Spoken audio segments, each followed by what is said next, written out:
life can throw you some curves. And it's not just the things that you see coming, but sometimes it's the things that you didn't see coming that hit you out of nowhere, that set you back in such a way that it seems like you can't get over. I was in my comfort zone. I was doing just enough to get by. I was working on a job. They paid me just enough to keep me from quitting, and I worked just hard enough to keep from getting fired. I was parked. I knew I could do more. But when my mama died, it took something out of me.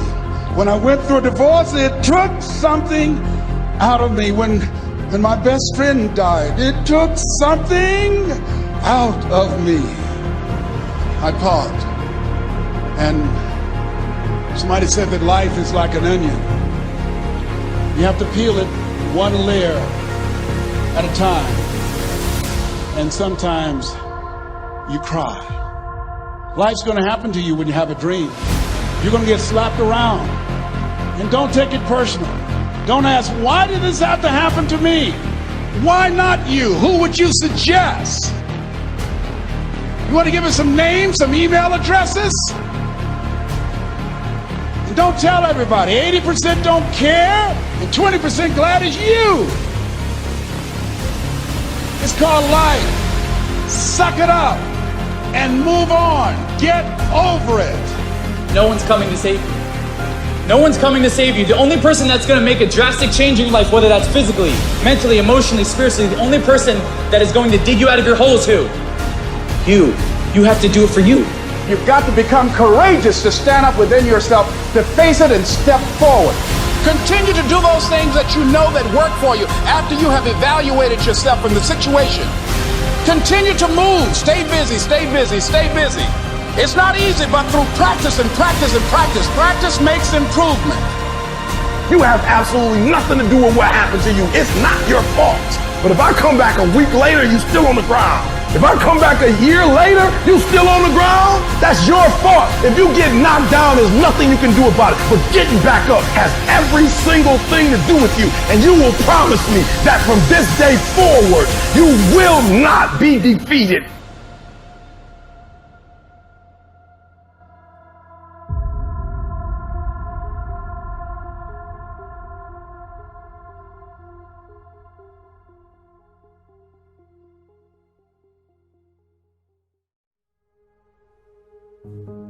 All of the people that I know who have become successful in any way use a structured means to organize their time. They have lists of things to do. Like they have every day, there's a list of things to do that day.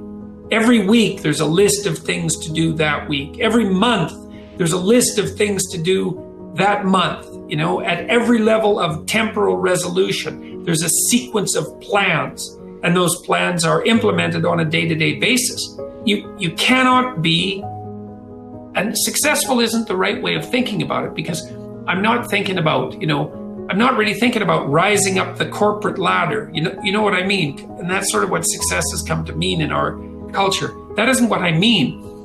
You can't have a life that you're going to find acceptable without that, because you need the vision and the plans to give you purpose and direction. That's where all your positive emotion comes from. All your motivation is laying out plans that are worth attaining and then observing yourself moving towards them. That's the source of most positive meaning. And then also, without that structure, you're so lost that you're going to be anxious and overwhelmed. It's really like being in a foreign country, like isolated and alone with no map.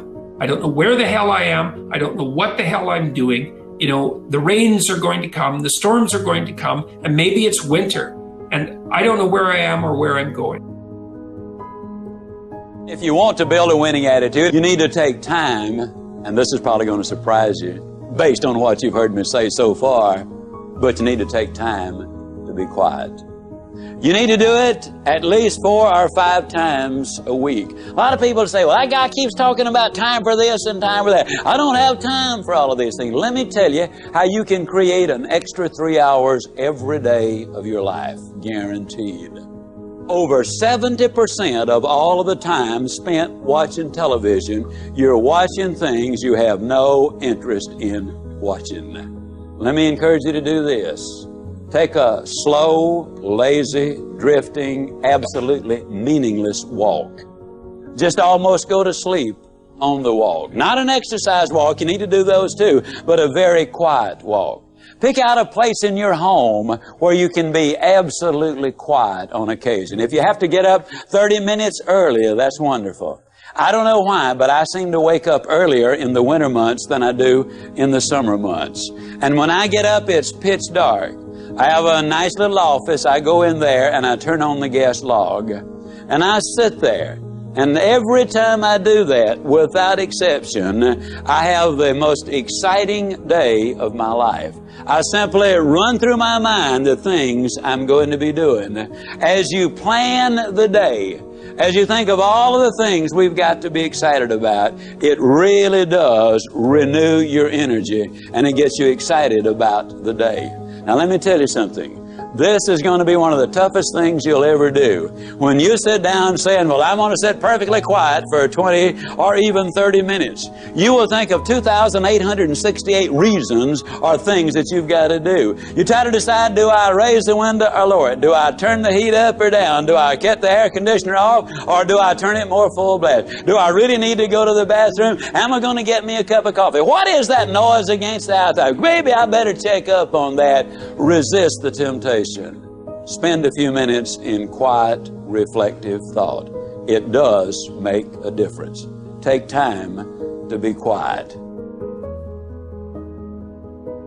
We actually have a biological instinct for meaning that orients us in the world.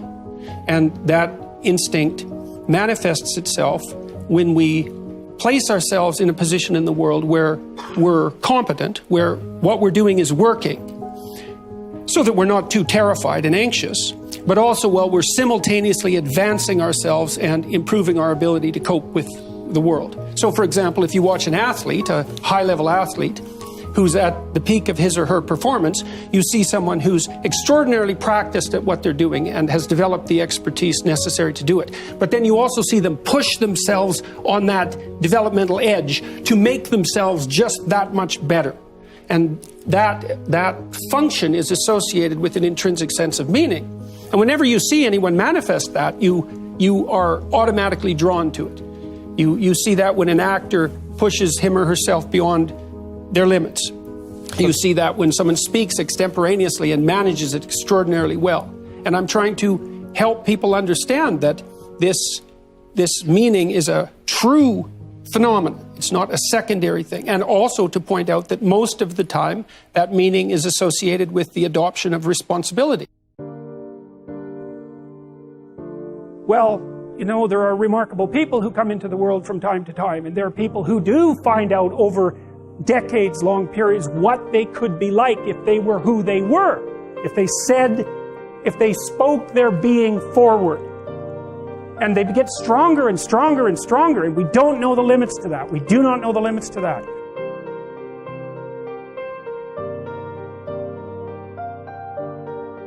I think one of my greatest inspirations or things that I would feed off of basically was just obviously people not believing in the cloud of doubt that kind of I felt hung over my head and wanted to just prove everybody wrong. You know what I mean? I wanted to make it, and I was going to make it regardless of what anybody said.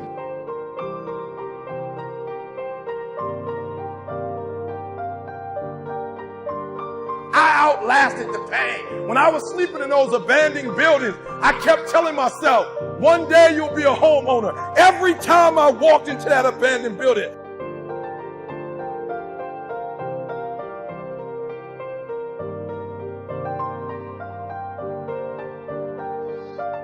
my greatest moments are probably the moments where I hit rock bottom, where everything was against the wall, where I failed, and I had to find intestinal fortitude with no one around and pick my ass up and reface what knocked me down, this time beating it. It's those moments in life that really build character. It's not the titles, it's not when the crowds are cheering, it's when no one's cheering. Who are you?